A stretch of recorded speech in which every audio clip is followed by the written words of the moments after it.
What is up, YouTube? Everybody coming in live stream right now. I am Garrett, your local tax guy. This is the Game On Financial podcast. I'm here with my co-host, Joseph Lingle. Joseph, tell us who you are. Manager here at Game On Financial, and me and Garrett, we get on here weekly, try to add some value to you guys, bringing all sorts of different topics about the industry, content creation, gaming, the clients we work with, educational stuff. Sometimes we talk accounting, boring stuff. Sometimes we talk the hot, juicy deal news that's going on. So we're going to kind of mix it up today. We're going to be talking a little bit about new deals going on with Kick, some stake deals, a little bit about gambling, and some of that kind of cool niche topics, I guess you would say, and how that kind of relates to the accounting and tax stuff that we work with, but also just like how that affects content creators in the industry. So it should be exciting. Yeah, especially now with all the gambling and Kick stuff that's going on right now. It is kind of a hot topic because that's what everybody's kind of focused on. It was before, a month ago, it was everybody converting from Twitch to Kick, and we're going to talk a little bit about that. But now it's like everybody at Kick getting stake deals, and there's a certain level of requirement to, gamble basically online using stakes platform. So It's really interesting. It's honestly kind of the natural progression I think everybody would have expected. You get to Kick being founded by the owners of Stake. It made sense. So we'll talk a little bit about that in depth, especially the gambling part, how it affects taxable income, stuff like that. But before that, we have updates. And so do you want to kick it off with updates? What do we have, Warzone or Apex first? What do you want to go with? Yeah, no, I just was going to say first, how's the week going? We usually kick it off with kind of a weekly update for us. Me and you've been chatting a bunch this week. We talked a little bit about last week about kind of updates we have going on here as far as system process updates internally with Game On. How was the last week? Last week was good. Got a lot of stuff done last week, just internally with the office. So that was meetings. Bunch of meetings, man. Our quarterly meetings have been littering our calendars this month, which is always a good thing. But man, if it's not busy, I was telling you, I think it sounds silly, but literally hopping on just 3 calls in a day wears me out. Like go from tax plan to tax plan to tax plan, and there were a couple of times I think we had there was one day we had 3 or 4 back to back, literally no break in between. And there's a lot of preparation that goes into those. And so the entire morning we're getting ready. We go, we had a day where we had 2 scheduled, but then one of our clients reached out to us and said, hey, can you do today? And basically we fit them in between. And that's fine. It's not a big problem necessarily, to be able to throw the plan together and get it going. But it does require a lot of mental effort on our part. And so it was not stressful. We everything fell in line like it was supposed to, but it's just mentally taxing. No pun intended. I was telling my wife about it, and it's like after a day long of looking at numbers, projections, talking about how percentages. We're constantly because we are accountants and we're math people. We're running numbers in our head, so we're taking these percentages, and when you do that for 2, 3, 4 clients in the day, on top of the other work you're having outside of those meetings, it is draining. We're definitely not doing physical labor, but I definitely think at the end of one of those days, all those numbers are kind of bouncing around in your brain a little bit. So, well, we get on. There have been a couple of times now where we do this all day, and then at night we're just trying to get a break. I know for me specifically, I put my daughter to bed. My wife is probably doing something for her business on the side and all that, and so when she's doing that, I go in there and I'm just trying to decompress, and I hop on and I'm in Discord, and I hop in Discord with you. You're playing Apex or whatever, and dude, I'm like, you going to play any games? I'm like, I don't think I am. I'm literally just going to sit here. I'm just going to chill. I've got a YouTube video or something pulled up, but I'm just mentally worn out. I don't want to sweat or anything on Apex or Call of Duty. So it's been last night we were hanging out for 3 hours in there. We stayed up late just playing, chilling in the Discord. So it was fun. Yeah, it was fun. We probably do that, once a week pretty consistently, where we're at least in Discord together talking. So it just depends on schedules and different stuff going on. But yeah, busy week. This week was busy too. It's been good so far. I think it'll be, we'll continue. We're picking up. We're getting into the point where we're waiting on, or I say waiting, we're pushing towards getting it done earlier, but September 15th is looming. Yep. It's a big deadline for us. And then October 15th is another big deadline. Tell those for the people listening who maybe have no idea, what are those deadlines? What is that? What are you talking about? Yeah, so if you have an S corporation or a partnership, your original filing date, the due date is March 15th. Well, you get a 6-month extension. That pushes to September 15th, okay? So we've got a September 15th deadline now for everybody we extended that was an S corporation or a partnership. How common is it that people extend? It's fairly common, especially not even because somebody's behind or this or that, but when you have situations that you just want to give a little more thought and clarity, get a little more clarity on, or maybe information's coming from another accountant Yep. or something. Yeah, absolutely. So it's pretty common. I think this year is probably the best year of any year I've been an accountant. I think we have, truly looking at the list the other day, I think we had 6 total outstanding, and one of those I was working on this morning. It'll go out soon. 6 so is nothing. That's nothing. We come from a place where we would oftentimes have 25, 30. So that's, I think even 25 or 30 wouldn't be that much considering, but I think we did do a good job this year of getting it caught up early and being on top of it. And then any like extension ones we have now is usually because we're waiting on information. So yeah, and the good news is the clients, when you only have 6, that's relatively easy to manage. And so every client in that group knows exactly where we're at, what we're waiting on, everything. And then October 15th is the same thing, but for individuals. So if your filing due date is April 15th, you get a 6-month extension, which is incredibly common. The due date is now October 15th.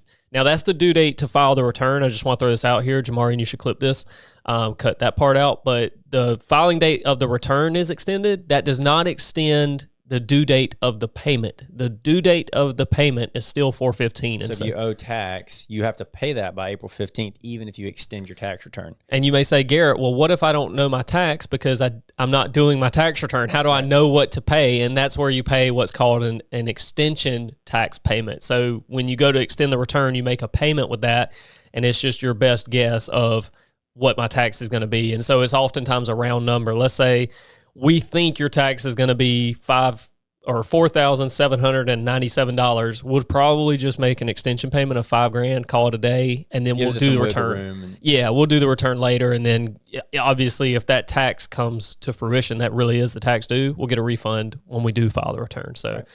It's tricky. Boring accounting stuff, but I think that's a common misconception. One, I don't think people realize like April 15th is the due date, but you can extend. Mm. Unfortunately, if you extend, you cannot extend the payment due date. And so trying to navigate that and explain that to people, that it's already all so confusing, and then trying to explain but you heard it here first. I think that's a 5-minute recap of how that works. So obviously, all that to say, the extension deadlines are coming up where it's already August, which is crazy. I feel like this year has flown by. But it is already August, so 1 month until 9/15 to September 15th deadline, and then another month till October 15th, and that'll be here before we know it. In October, late October, we'll probably be doing our next set of quarterlies. So, it's flying by. Yeah, if you think about it, we have, we're finishing up these quarterlies now, which is awesome. We're actually almost done. I think we're wrapping that process up, and so we're getting done with that. We'll roll into 9/15, 10/15. We'll kind of be busy throughout that time. We're also during this entire time, we're bringing on new clients and getting them onboarded and everything. And once we get through October 15th, we're doing our quarterlies for that quarter. We have one more quarter to do in December. So end of November, December will be busy. And then it's January, and we're rolling right into tax season. And it's truly hard to believe how much time has flown by. It is August. Completely off topic from taxes, it's almost football season, and it feels like football season just ended. It's crazy how fast it flies. Football season, we got the championships for some of these tournaments coming up. We'll have new games dropping out this fall. There'll be all kinds of stuff going on. So no, you're right, and I'm excited because fall is kind of my favorite time of the year between football and just the weather. We're in Georgia, so it's hot here. Summer's brutal, so the fall it's starting to cool down. It feels like everything we just talked about. We didn't even mention Thanksgiving, Christmas. It's crazy how it'll be here before we know it. I feel like that time of the year for us is busier than actually tax season is.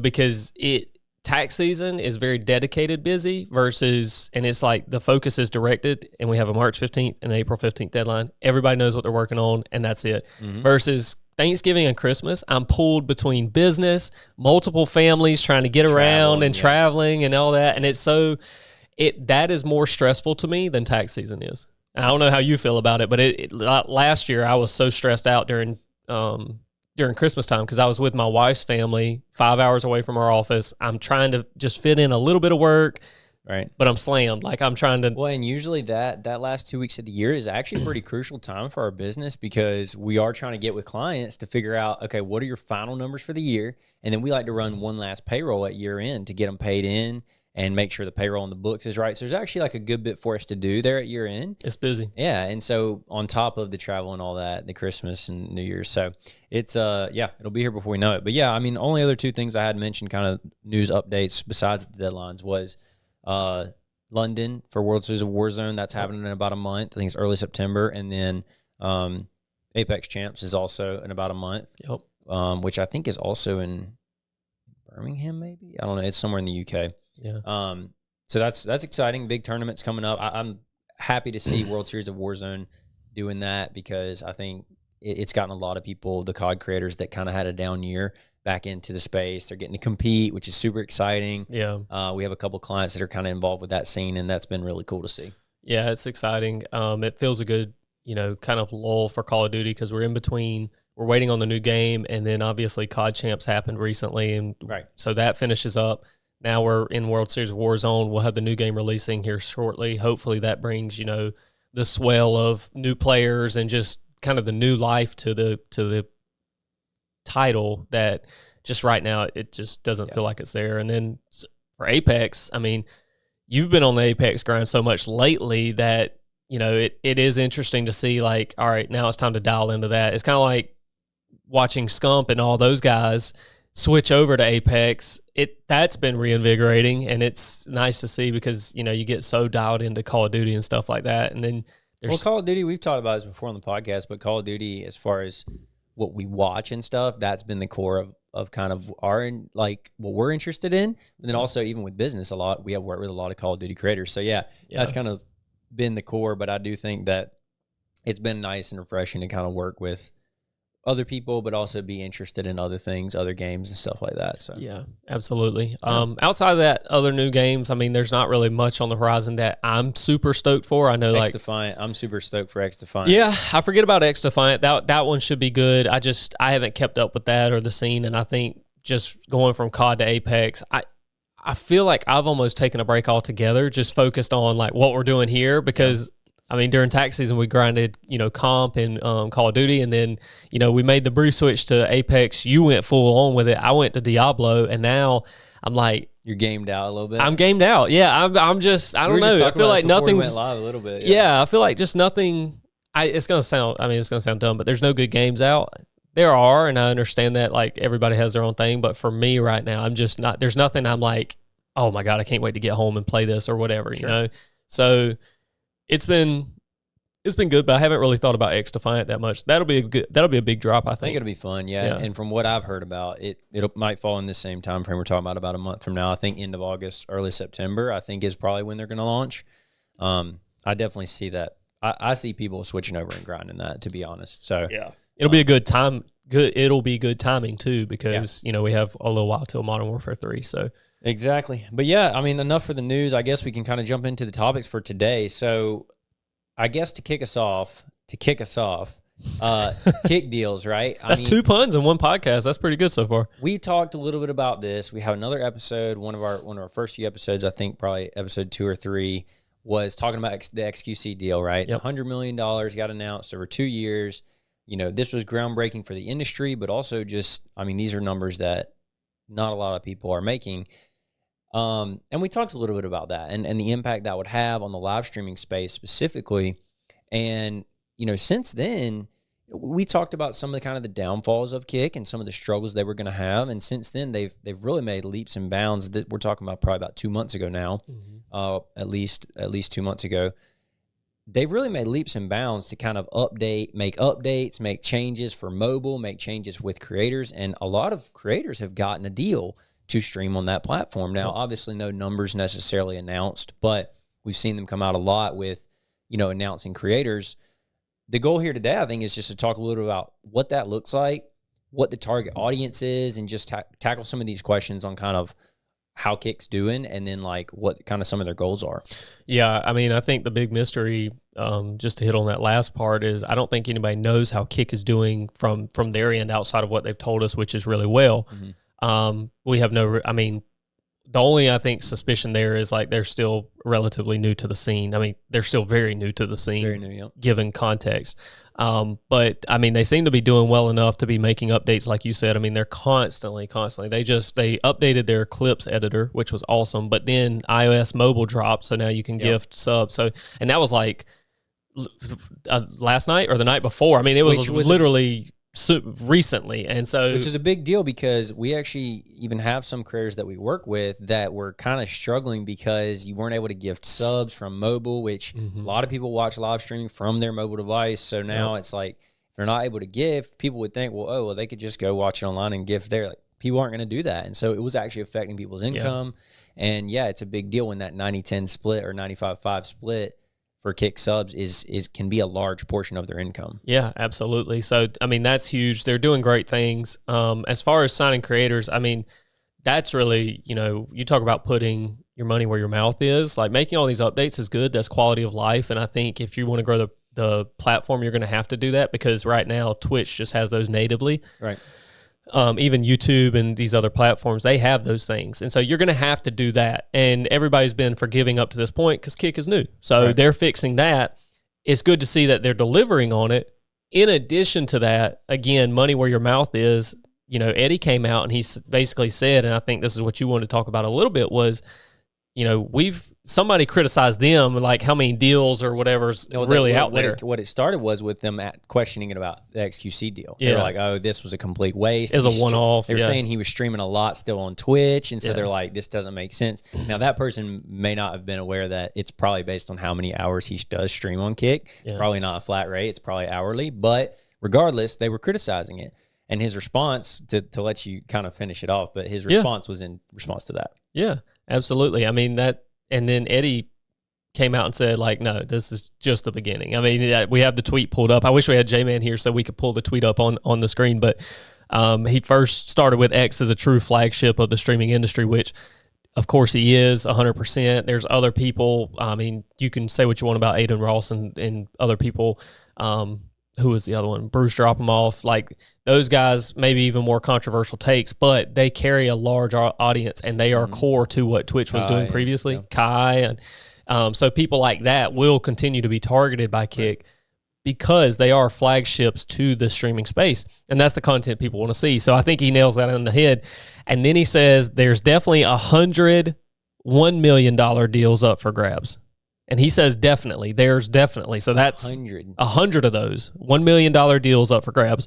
There's even $100,000 deals up for grabs. I know that's very difficult. I wish I could show you on screen, but $100,000 deals up for grabs. That's wild. That's a bold statement. It's a bold statement to definitely say that. And I don't know if he means there's definitely $100 $1 million deals. Like if they have a certain pool and they're saying it could be $100 million deals or 1,000 100K deals or both, because he says there's definitely, but then regardless, that's a lot of money to be fronting all of that. It's a lot of money, but the thing that interests me around it is just that they have that depth behind them. That this tweet to me shows that, and it got a lot of impressions and shared a lot, and a lot of people quote tweeting it. It shows to me that he's making a statement of like what their goal here is. And it does show that his statement of XQC is a flagship, that is just the beginning. Because if you're planning to do $100 million deals for creators, when we think about the space as a whole, 100 creators isn't that many. But at $1 million signing, I mean, you're talking about the top of the top.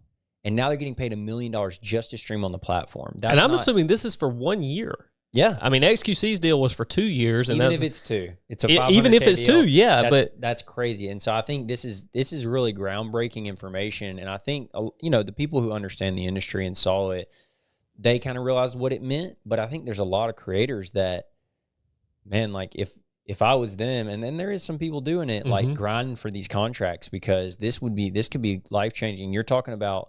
Okay, you get one of the 100K deals even. There's 1,000 of those. He's saying there's 1,000 of those. You get a 100K deal. You're talking about donations on top of that. Yep. You're talking about subs on top of that. You get 95% of your sub split. I mean, if you are getting a deal like that, you probably have a big enough following that you're getting some subs. Yeah. Now you're getting 95% of your sub split. I mean, this is substantial and really could be career changing. Yeah, I mean, to your point, this is in addition to it's assumedly in addition to what else you can bring in throughout that year. You're just like $100K guaranteed plus whatever else you can bring. Right. And all of it, I'm assuming, is going to be non-exclusive like they did with XQC. Right. And they're going to say, we don't care where you stream. We don't care what you do. We want you producing content. We want you to at least stream X amount of time on Kick. But after that, you go wherever you want, do whatever you want. We talked a little bit about this with the XQC deal originally, but if from the knowledge I have surrounding this and the way these contracts kind of are built out through Twitch and probably Kick as well, is it probably is an hourly rate. It probably is some kind of guarantee, sure. But then the rest of it to build out, let's just use the $100,000 deal, it probably is divided into an hourly rate. And they're probably not guaranteeing, okay, if you come stream on Kick 2 hours a week, but then you stream on Twitch the rest, you still get the $100K. Okay, so it's probably based on hourly rate. Well, elaborate on that. What do you mean when you say hourly rate? Are you saying, because I think there's two ways of thinking about this, because I look at the XQC deal and I see $100 million. I'm like, there gets to be a point where an hourly rate just doesn't make sense because the numbers are so large. It's like basically you're paying XQC $2,000 an hour, $10,000 or 10. Yeah, I mean it would be some astronomical. Yeah, and that's how they got to the number originally. And this is what a lot of people that were talking. So you're about. saying behind the scenes they've reversed engineered the math to say like if we just get 40 hours out of XQC, that's worth $100 million to us. So that's what you're saying. That's what I'm saying. And so generally speaking, that's the way a lot of these contracts will work. If they say, okay, XQC in the prior year streamed 3,600 hours on Twitch, which is a lot. Which is a ton. Work hours is about 2,000. So yeah, that's a lot. That's a lot of hours. Then they'd say, okay, so we're get 3,600 hours out of him on Kick. What is the math there? So $10,000 an hour would give you 36 mil. 36 over 2 years would be 70, whatever that is, 72. And then that's about what they said. They thought it was around a $70 million deal over two, with 30 million in incentives. And that's kind of how they got to it is, okay, yes, they're reverse engineering it, but they're building it into where they're not just handing him $100 million and he's now streaming on Twitch. No, it's based on how many hours he's streaming on their platform. And I think a lot of these deals are probably going to be built the same, obviously lower hourly rate, but I do think it does, because they're non-exclusive, Kick has to cover themselves in some way, because they're not going to just pay out $100K to 1,000 people and then no one's streaming on their platform. I mean, the contract requirement, there's going to be a requirement, like they need a minimum amount of hours, or they're going to say, to your point, it's an hourly rate. So yeah, you can only stream 2 hours and you get paid this amount, versus if you were to stream 40 hours, you can stream 1,000,000 hours and get paid this amount and just not stream anywhere else at all. But we understand, like, especially for XQC, like, it's not just a drop everything, go over to Kick, done. It's, and the reason why behind this, and this is my own opinion here, but I think the reason why they're doing that is because they don't want people, they understand the space, right? They understand live streaming. They understand that the content creators need to be leading it. They don't want people to drop their audience at Twitch and come over here. Because what happens, right? It will happen like it did with Ninja when he went to Mixer. No one had Mixer on their phone. No, people just thought Ninja fell off the map. They didn't know where he went to not watch him. And it is genius, because now instead of telling XQC, you have to stream here only, now what is he doing? Every time he's live on Twitch, he's telling people, hey, go sub to my Kick. Or, hey, follow me on Kick so that when I'm live there, you can see me. And you're transitioning this audience over. And it is genius. And to me, this whole thing and this whole conversation we're talking about right now, conspiracy theory. I know where this is going. No, it's not conspiracy theory. I know where this is going. I think it's exactly what's happening. I think it's all marketing ploy for Stake. I think it's all. Oh, okay. That wasn't where I thought you were going to go. But yeah, I think Kick entirely is not about being bigger than Twitch. I don't think it's about making money. I think it's about pushing people to Stake, because I think ultimately Eddie's his baby is Stake, and we're going to talk about the Stake deals here in a minute. But I think that platform is one that they can truly monetize. We kind of know from looking at Twitch's history that live streaming is extremely hard to monetize. And so in my opinion, this whole thing is about getting eyes on Kick. And how do you do that? You don't make it exclusive. You let them bring the audiences from Twitch, from Facebook, from YouTube even, if they're streaming there, and bring them to Kick. Now, Joseph, if I'm somebody watching this right now, I'm going to say, well, that sounds malicious. That sounds to me like Eddie is trying to abuse the relationship there to get eyes on Twitch, or to get eyes on Stake via Twitch and Kick ultimately. I mean, through Kick, but let XQC stream over here too. He brings people to Kick, which inevitably brings people to Stake. 100%. My rebuttal to that is I think both things can be true. I don't think Eddie's wrong for doing that. That is a genius business decision. Genius. I mean, absolutely genius for him, Trainwreck, all those guys. Do you know how many eyes? I'm gonna let you finish, but do you know how many eyes were put on that $100 million XQC deal? You had people that don't even know what the live streaming industry and community is that were seeing that deal, and that was the point. Makes more than LeBron James. That's right. Yeah. That was the point. This was everywhere. This was on the New York Times. This was everywhere for a reason. Go ahead. And then you take that aspect and say, okay, Eddie, and obviously the team behind both Stake and Kick, that's genius. But what have they done? And this goes back to what we've said before is they've delivered. They didn't just say, like, come to Kick and then it's just a shitty product, for lack of a better term. They didn't do that. They are truly trying to make Kick a fully built-out competitor. And honestly, not a competitor. They want to be better. I mean, they truly they're not like playing around when they say like they made that. I would imagine Eddie basically saying it like this, and we should go back and we'll basically pull up the interviews that he did with Jake Lucky and all that, and the other interviews he's done. But basically, Eddie's saying like, no. Like, we do want to make money. Don't get me wrong. We want to get eyes on Stake, but we also want to put the other competitors for like Twitch, all these. Right. We want to put them in the dirt. Right. Not because they hate them or anything, but because it's business. And they're like, no, we're competing. We want to be better. Right. And I think both things are true. I think you're absolutely right. It's to get eyes on Stake. But I don't think that means that they're like only doing that and not taking care of the creator. They have shown they truly care about, they want it to be creator led. They want, and I think they know that's how it's going to succeed. And I think that if you look at Twitch and its history, you know, we're kind of taking this down a rabbit hole here, but I love this.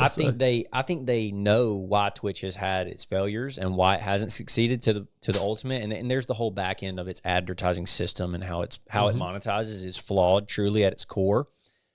But beyond that, they know that exactly what you said. What are all these decisions that get people up in arms? It's decisions that don't support the creators, especially the small creators. Yep. And so that's exactly true what you said. They know to build a successful product and service for people to watch and enjoy it, they have to have it creator-led, and they have to have it to where people are going to choose it over these other platforms. Yep. YouTube is extremely popular right now. It's a really good platform. You know, they have their flaws, but they also are 70-30, and they have a lot of good deals going on.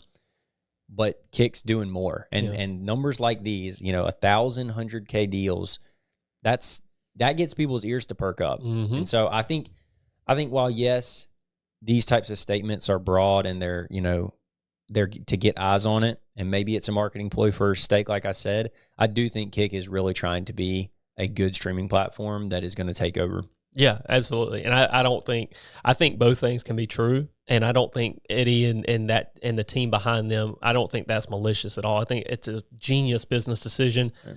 People, and that's kind of where people feel salty about it because they're like, oh, it's backed by a gambling platform and all that. It's like, we're all grown, consenting adults. Every time I log into somebody's stream, when they've got it marked 18 plus, I have to check 18 plus, whatever. If you don't want to gamble, don't gamble. If you don't want to watch somebody who is gambling, don't watch it. Mm-hmm. At some point, it's like, it's the internet. Like, I mean, I could go out there and find anything I wanted on there right now. Right. And I have to be knowledgeable enough to choose. And honestly, if we get down to morals and everything like that, I just have to be willing to choose yes or no, whatever. Mm. And I think like people can squabble and all that. I don't think Eddie and them are wrong for trying to get eyes on Stake when they're also doing such a good job with Kick. If they let it fall off and said, we got all the eyes we wanted, that's all we wanted the whole time, then yeah, that would probably be like, kind of shitty. But that's not what they're doing, right? And I think the reality of it, and where I was kind of talking about the goal is Stake ultimately is that Twitch's struggles to monetize has been through advertising. Kick right now doesn't have ads. The reason is because they can't really get ads because their platform hasn't been around long enough. Brands don't want to work with them, right? This is the whole issue. But if they don't need to monetize through ads because they're monetizing through Stake, and then Stake is just backing it, then they don't need to do that. And they own all of it, so they're not at the mercy of advertisers or brands. And so essentially what they're doing is they're funding Kick and monetizing Kick by converting people to Stake. And to what you said, it's genius business. It's very, very smart. The conversion factor and the retention on at stake, I'm sure, is extremely high Yeah. because it is gambling. And again, that's a moral thing, talking about gambling and getting into that. But I think ultimately it's genius. And I think if you look at a system and you say, okay, this is flawed because of its advertising base and how it gets sponsorships and how it essentially monetizes, let's fund it a different way. That's smart. Yeah, if you are actually watching this after the fact and you want to know, like, well, how is this possible? How are they going to survive? How can anybody do it if they don't do it exactly like Twitch because we've seen these failures?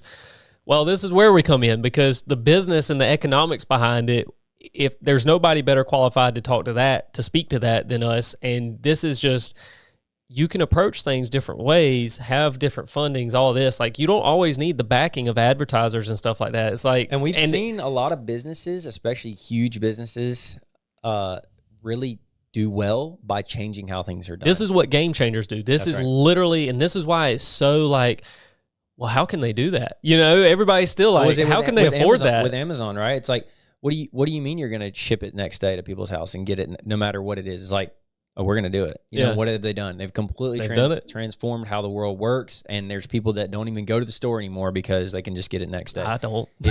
Yeah, exactly. But that's the point, is they thought outside the box. So anyways, all that said, love what Kick's doing. You know, people have their opinions about the platform. We have a lot of creators that are doing really, really well on it, which is really cool and exciting to see kind of in a dry time. And I mean, as far as these deals go, I'm going to be excited to see who gets them. Excited to see the people that are grinding over there. You know, I see a tweet almost every day that I log into Twitter or X. Oh yes, we could talk about that, but yeah, not Twitter anymore. I'm gonna keep changes everywhere. Twitter. Yeah, I'm gonna. But I see every day I log in, I see somebody comment or putting out a tweet saying the success they've been seeing on Kick and you know how it's. Dude, I see one of the contract GIF. I see that. I see one of those new every day, like every day. And we didn't talk about this, and we can move on right after. You know, there have been a lot of Kick deals, but even with that, the same creators who got a Kick deal are getting stake deals as well. Right. So it's like, not only are they like, oh, you know, again, going back to what the contract probably reads, and I just want to make it clear, we have not seen any of these contracts like in person to know. And plus, if we had seen them, we wouldn't give you specifics anyway, because we can't do that. That would, you know, kind of probably screw our clients over. Right. But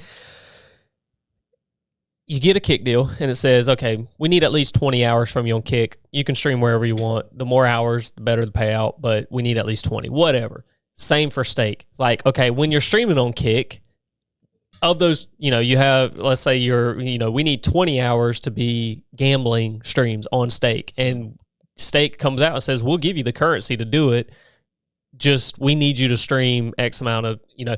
And so you're signing two different deals, getting paid from both, and now your requirement is basically you just have to stream on Kick, and your stream has to consist of X amount of time doing stake, you know, obviously gambling on stake. Mm-hmm. So that's a lot of deals for some of these creators, and that's why, like, when you log in, I see a lot of people I used to watch all the time, and they were like Warzone 12 hours a day, and now it's like they'll play Warzone for 8, but then the last 4 hours they'll stay up and they'll just gamble on stake. With friends hanging out, talking. And they're in Discord hanging out. Yeah, and that's interesting to me too, is because like you get a Kick deal. Well, now you know all the people at stake because the people who run stake run Kick, and it's like, okay, that may lead to a stake deal in the future as well. Mm-hmm. And this is why the theory that I have on why they're doing it is what it is, because we have a lot of creators that we follow closely with. This exact same thing is happening, and I don't think it's a coincidence at all. No, it's definitely not. And so they know what they're doing. Yeah, for sure. Yeah. Now, what I will say, and before we move on to the stake, because the last part of the podcast, we're going to talk about stake, and we're going to talk about gambling, how that affects taxes specifically, but just what this looks like for creators. Before we do that, with these Kick deals, what do you think? I want your opinion on this, because we discussed this a little bit last night, actually, when we were talking. Who do you think the target audience for these Kick deals is? Do you think it's small creators? Do you think it's large creators? Who do you think they're targeting, and why? Who is Kick trying to sign is what you're saying? Yeah. I'm going to be honest. If, you know, based on what we've seen so far, I think they're trying to target everybody. Like, they want all of them. Yep. You know, it's kind of like we talk about, like, but there's obviously not unlimited contracts. Right? No, not unlimited, but we didn't talk about this. They also have the, and I can't remember the name of the plan, but basically what is it? Let me pull up the notes. Hold on a second. The creator incentive program. The hourly program, the truly hourly program where, they come out with a base rate, call it 15 an hour. I don't know what it's going to be. Some people rumored 16, but $15 an hour. So like now they're building out those ladders where you've got the smallest creators coming on, getting that hourly amount. And that's Kick basically saying like, maybe you're a creator and you're just starting out and everything. In order to get you on your feet, we're going to pay you hourly so you can stream more, maybe quit that part-time job you have. And then you have the middle tier, and I would say this is where we've seen a lot of our, Biggie, Testy, those cats that are signing these deals recently. And I can't confirm one way or another unless they've, like, Biggie came out and said he signed a Kick deal. But Testy and them, I don't know the exact specifics. I don't even know if Testy's actually signed a Kick deal or not. But that's that market. They probably have anywhere from at least 100 to probably 1,000 CCV. And then above that, you have the big hitters, XQC. Well, nobody's like XQC. That one's different. But the $1 million contracts. There's a lot of people that are concurrent between 1,000 and 5,000. Yeah, for sure. Yeah, those are really big hitters. But yeah, nobody's really on XQC's level outside of a small handful. Right. Nick Merckx will get a massive contract, and so I think they've got the ladders built out to truly target everybody. I think they've gone after the big hitters first, and now they're in the medium market. Right. That's why the creator incentive program hasn't been released yet, is because that's kind of the last leg to get everybody else kind of going. Support each different level that creators are at and be able to kind of get them all. And I don't think everybody will qualify. It's not just going to be, I can turn my PC on, stream for 2 hours a week. And I don't think you're going to have to put in some effort to join that program. But I truly think their target is everybody, if you had to ask me. But you asked that question probably with something in mind. So I'm interested to hear your thoughts. Because when we were discussing it last night a little bit, we were kind of talking about what we thought, let's say there was an hourly rate like you're talking about, and depending on what that was, it was a certain amount of hours per month. But it was more of a part-time streaming thing. It wasn't you're required to stream 40 hours a week like a full-time deal. Who that would be targeting, and our kind of views were that maybe it's going to be, you would cap out of it. Once you got to a certain CCV, or once you got to a certain amount, they're not going to be funding that anymore at an hourly rate. But then maybe you do get one of these 100K deals, right? And exactly. So I think what you said is correct, where they're going to try to kind of target the audience as a whole, because there's a lot of creators that maybe even do have 100 CCV, but they work a full-time job. We have a creator that we work with specifically, and she quit her job midway through the year this year, and she had way more than that when she was still working a full-time job, just streaming at night. So I think you definitely have people that one of these, maybe hourly rate situations, even if it was a deal, isn't going to be like a quit your job, this is a full-time thing. Oh, yeah, but I agree. I think some of these bigger deals like this tweet has, with a 100K deal, if you're talking about 100K over 1 year, that's life-changing for a lot of people that maybe they're working a part-time job and trying to be a content creator, building a brand online. This would be life-changing. Yeah, I think that, I would even, if I were Kick, based on how the program does initially, I would probably try and gamify it and truly specify the levels to it. And so kind of like Twitch has affiliate, then partner. And the program to get from A to B, to get from, you just start streaming to hit affiliate, you have to have X amount of hours streamed, you have to have X amount of followers, blah, blah, blah. And then you hit affiliate, and then to get to partner, here are the requirements. And that is it's not like a guarantee. You have to then reach out and say, hey, I met the requirements. Can I be a partner? Kick should, in theory, do something similar, but do it obviously better than Twitch does it, because there's a lot of mystery still behind it. They should say, creator incentive program, once you hit X amount of concurrent viewers for X amount of time, whatever the duration is, you qualify for a 100K contract or whatever it is at that time. Let's say 5 years from now, maybe it's up to 125. Or maybe it comes down because of the, it doesn't matter, but you qualify to go from this level 1, the creator of incentive program, to level 2. And then from level 2 to level 3, right? And I think that would be a really dope way of doing it to, you don't just want to get these creators in here. You want them to bring on eyes. And so how can you incentivize them to bring more and more people on? Is to get them to keep doing it, right? And it could be and do it better. Yeah, of course. It could be a little bit demoralizing or defeating if you knew that the only way to get one of these 100K deals was if you had, let's call it 500 CCV, and you're stuck at 50, and that's your community. And it's like, well, I'm never going to get there. That could be like, it's, decentivizing essentially. And so I think that, to your point of being able to target them all, would be very important to be able, because I mean, there's a huge creator base that is probably under 100 CCV, but they create great content, and I see them out there all the time. And one of these deals could be life changer for them. But I have a number of creators I watch that they don't carry a large CCV, but their production quality is good. They're very entertaining, and honestly, with people like that, I truly believe, like, I have no doubt they will grow over time. Yeah. The sad reality of it, though, is like, you could be the best accountant in the world, but you shouldn't go out on your own if you don't know how to run a business as well. Right. And that's where a lot of these people fall. Is it's not just about being super entertaining and all while you're on stream. If you're not discoverable, it doesn't matter, right? I mean, you're only going to ever hit, your growth is going to be capped every year. Well, and we always talk about anyways of just creators that do just stream all the time, right? And they expect results. It's like, no, you are going to have to be out there creating content. When you're off stream, you're going to have to be editing. You're going to have to be putting out shorts. You're going to have to be on multiple platforms being active, because the growth's not just going to come because, hey, I'm live on Kick. Exactly. One, I guess, interesting point before we move on to Stake would be for me is, I wonder how Kick is, I would wonder what their team has been built out to be now. They're about 8 or 9, 10 months old now. Yeah. I would wonder what their team looks like, how many people they have there now working, because I know at the beginning, Eddie had come out and Train had come out originally and saying, like, it's not very many people. It was all kind of just in the web. But I think now with, the growth they've experienced, I'm sure they have people on. But where I'm going with that is facilitating, even if it was just these 1,100 deals that we're just having this tweet, facilitating 1,100 deals, that takes a team of working with agents, working with creators agents. Oh, yeah. These deals aren't going to just be, hey, Garrett, here's a deal. It's no, you're going to go to their agent. Kick's got to go to their agent, or vice versa. And then there's probably like 5 or 6 people lined up for that deal. They're not all going to go through. Now, I mean, there's a lot of back and forth that happens on the back end that people don't see. Nope. That's a lot on Kick, unless they're just outsourcing that, which they could be. But it'd be interesting to me to know the inner workings of that. Like you said, we haven't seen one of these contracts yet.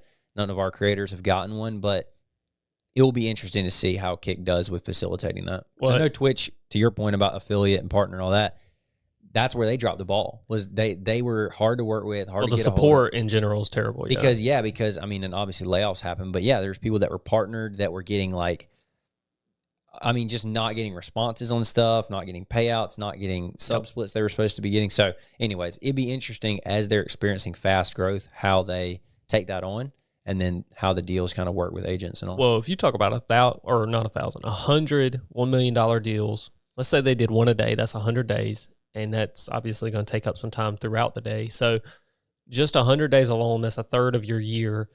Eddie don't have a third of his year. You know what I mean? Like he's involved with Stake, involved with Kick. He's constantly like, I mean, it's hard for me to run 2 firms and have both calendars and both. And we're small. And we're small. Like we're nowhere near the size of Stake and Kick. And so like, you have to have a team, to your point. There's no way, and that's just the $100,000 deals. I mean, there's facilitating that, to your point, is going to be a nightmare. Agents, I mean, we know, we see in the space. Back and forth. Iterations on the contract, exclusivity, this and that, all the terms. So it will be interesting to see how those play out. Yeah. But let's move on, because we don't have a ton more time, to the Stake component of this. So you got into this a few minutes ago, and we'll move past it because I wanted to touch on that. People are getting these Stake deals, right? Yep. From what you know about it, how does that look on a contract level? And then also, I want to get into a little bit after on how does this affect you on a tax level, right? If you're getting gifted money, or even Bitcoin or ETH or something to gamble with, do you get to keep the earnings? Do you get to claim the losses? Talk a little bit about that and how it works, because I think I'm interested to learn. I don't know a ton about it, but I know our viewers might be interested to know. Maybe they're getting into it, or they're wondering how it will affect them. Yeah, it's going to be really confusing, because Stake comes out, gives you a deal right now, all right, and they say you need to stream X amount of hours of you gambling on Stake and all that. That's great, and the tricky part is, one, the first inflow of cash, right, is probably straight up, they're giving you money just for the deal itself. Contract money, maybe they say, let's just simple math, $100,000, or let's do $120,000. We're going to give you $10K a month. Flat. Right. Okay. Done. And that's assuming you meet the requirements. So that income right there is taxable, just like any other deal you would get. It's going to be ordinary income, flow through your Schedule C or your S Corp, however you have it set up. Mm-hmm. That's one component of the deal. The second component is, in addition to that, and I don't know that this is how it happens. I'm assuming this is how it happens based on what I've heard from a lot of different creators. Mm-hmm. In addition to that cash or crypto, because if they give you the crypto, basically when they give it to you, whatever the fair market value is on that date, that's what you're going to pay the tax on. And so maybe they give you cash, they give you crypto, it doesn't matter. It's taxable. Second, they're going to give you what's called stake cash. And so that's what you need to actually play the games. Right. And you can hold it within stake itself. Or you fund your account. They're going to fund your account, or you can transfer it to a wallet. Same thing here. Whatever they give you to play with, if it's real cash, because they have two different currencies. They have stake cash, and then they have, I think it's GC gold coins. I don't remember what it's actually called. I need to actually, this is funny. I need to go gamble on the platform so that I can. There's one thing with like, hey, how are you guys going to treat this? Are you going to give a W-2G, which is the tax form for gambling and all? But then there's another, like, let me go actually do it. Let me go see what they actually give me.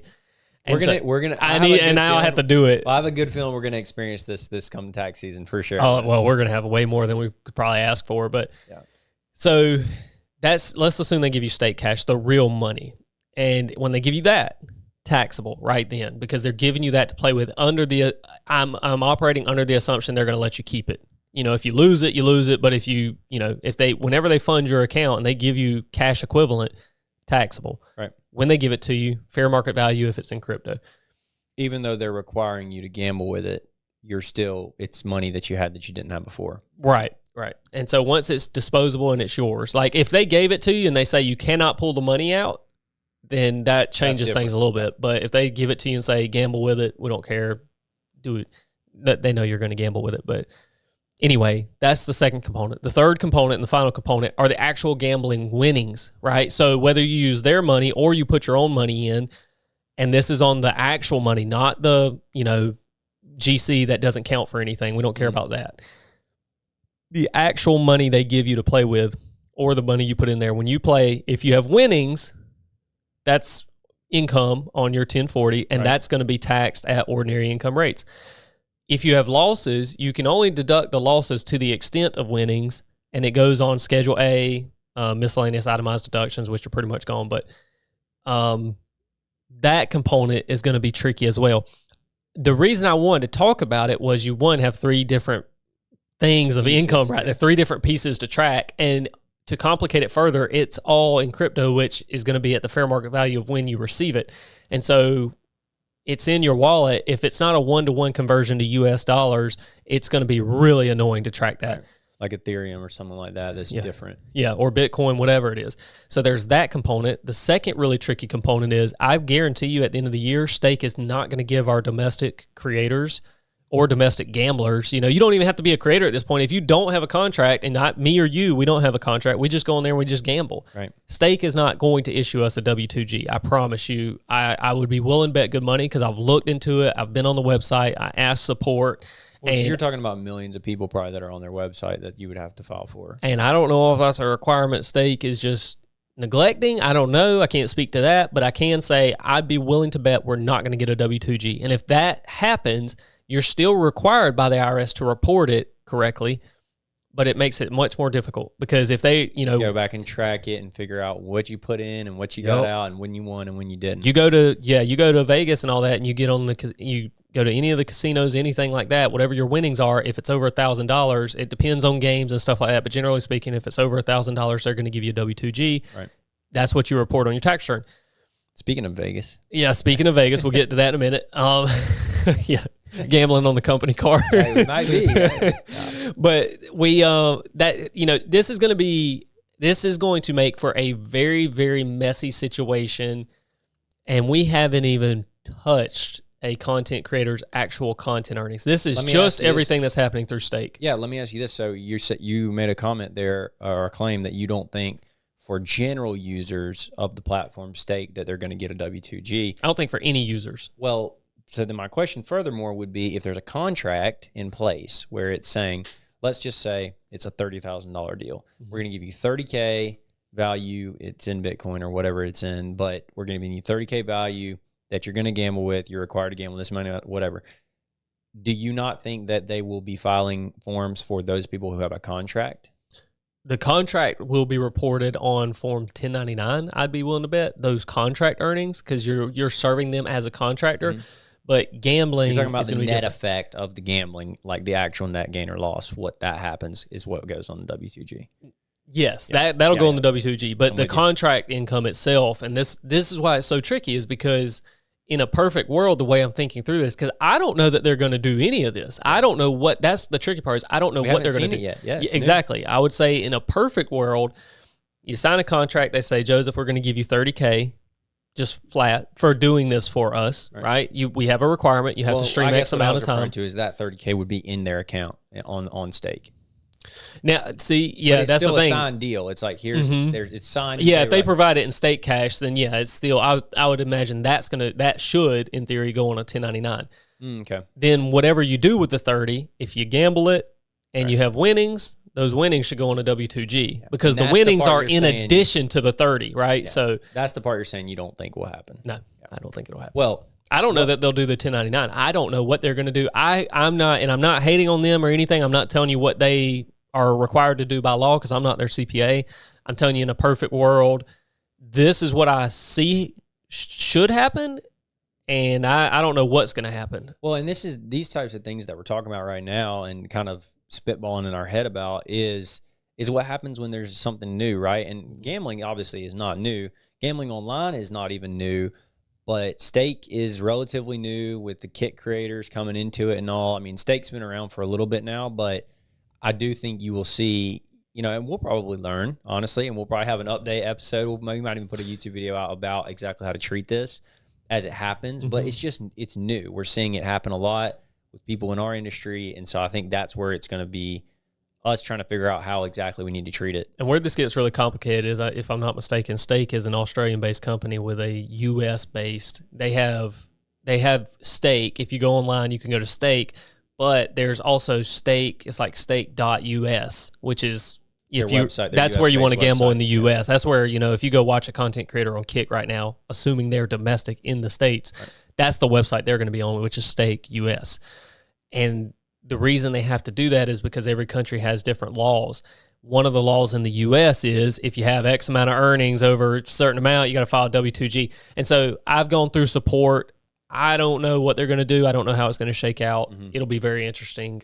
We need to get on top of it. I would love to talk with somebody at Stake just to see how this is going to pan out before it hits us in tax season. Get Eddie on the podcast. Get Eddie on the podcast to talk about, hey, how are you going to tax these people? No, I do think one, I think we'll learn. I think we will know. Yeah. This information, I'm sure, might even already be out there. But I do think that as it happens, we're going to learn a lot more, and then also creators are going to kind of be able to navigate the space better. I'm sure their agents are already learning exactly how to be treating it and what you do and do not want to do. But the moral of the story is it's taken over the industry. The content creation space has really changed a lot in this past, I would say, even 5 or 6 months from it. You just said it. People that you're watching stream Warzone all day long, every day. Now, a lot of times you pull them up and they're doing a gambling stream. Their whole stream is related to that. So it's definitely changing for a lot of people, the content they're creating. 2016, 2017 was not that long ago, and that's when Ninja was popping off of Fortnite. What has changed since then? Holy, if you go back and look year over year, just to where we're at now, it's crazy. I remember people back 2019, 2020, just before COVID hit, talking about the content creation space was saturated. Yeah. And now since then, it's boomed even more. We've had creators completely fall off the face of the earth. Tfue retired. Yeah. And we've had other creators who are just starting their journey, and some of them are getting like big, and it's just weird. You've seen a lot as far as you're talking about with trends and different stuff like that. You're seeing a lot of people transition to IRL content, out of gaming. Vertical format. I mean, YouTube just announced that, but TikTok's been doing it for a while now, and just like that wasn't a thing in 17, right? I agree. Yeah, no, it's really changing. The content creation industry as a whole is changing, and I think you have the staples like YouTube and long form that will always be around. obviously podcasting got super popular in the past 5 years, and that's taken its own route. You always have these different genres, but I definitely think in the world we're in, which is a lot more of gaming and, live streaming. Yeah. That's what we see a lot of the time. That space has changed dramatically. Yeah, it's just wild to think it's happened so fast because, we were just talking about how fast this year is going by. 2017 was not that long ago. That's right. It really wasn't. So yeah, that was back when Alabama was winning world championships, national championships, whatever. A long time ago. Yeah. It was a long time ago. I know, right? No, yeah. So, I don't know. I don't. Do you have any other points on this? I feel like we're kind of wrapping it up here on the state kick conversation. But I do think we'll probably have updates on this. And honestly, we'll probably end up putting a video out on the main channel about kind of how to handle it, the best way to handle it. Yeah, I've thought through that because that was the main driver behind me reaching out to support and everything was I wanted to get their responses on what was going to happen so that even if they have no response and they don't know, they could have said, we don't know what we're supposed to do. That at least guides me into making the video and saying like, okay, we don't know exactly what's going to happen, but here's what I would prepare for just in case. Recommend, yeah. Because at the end of the day, regardless of what state does, we know what the IRS is going to do. And they're going to, we know what the requirements are. And so this is all going to be income to you. And if you have a contract, imagine the year where your stream is doing really well. And because of that, you get a kick deal. Then you get a stake deal. And part of that stake deal has 3 components where you're getting paid effectively. Now, I'll go ahead and tell you this. For most of the gambling, everybody's like, well, what about these winnings, this and that? I'm like, bro, I wouldn't worry about that because most of them are going to have losses by the end of the year. But, never bet against the house. But it's just so many things that a lot of these creators didn't have to worry about last year. Yeah. And, they're going to come to us, sadly enough, a lot of them are going to come to us. It's great for us, but they're going to come during tax season. And by that point, it's too late. And they're going to owe a lot of money with a kick deal, a stake deal, guaranteed money that they got by the end of the year, in addition to the 95-5 split, which is wildly different from Twitch's. You're going to have creators. Brand deals they had. A really good creator on Twitch making $40,000, $50,000, and that's good on Twitch for a creator who's, I don't know, 100 to 1,000 CCV. They're making $40,000, $50,000. That's a good year. That same $40,000 to $50,000 on Twitch is now $95,000 on based on subs 80. alone. Yeah, 80,000, 90,000 on Kick plus the deal plus a stake deal plus. That it's going to jump. It's going to be like some of our content creators, which I wish we'd have been in the space way back then. Yeah. But some of those Facebook creators, they saw, $70,000 one year turn to $270 the next. Yep. That's wildly different on taxes. That's a big shift. Well, and it's not just to plug ourselves here, but it really is why this is our podcast. We're plugging ourselves. Well, it is really why we recommend coming to see an accountant on the front end before the year's over, because if this is your situation we're talking about and you are going to owe all this money next year, it's like, man, you got to get this stuff set up. There might be a situation where you haven't paid in anything. Maybe you don't have an S corporation or an LLC set up. You're kind of, all this was running through your personal before, to your point, on Twitch or somewhere else. And this year you've absolutely blown up.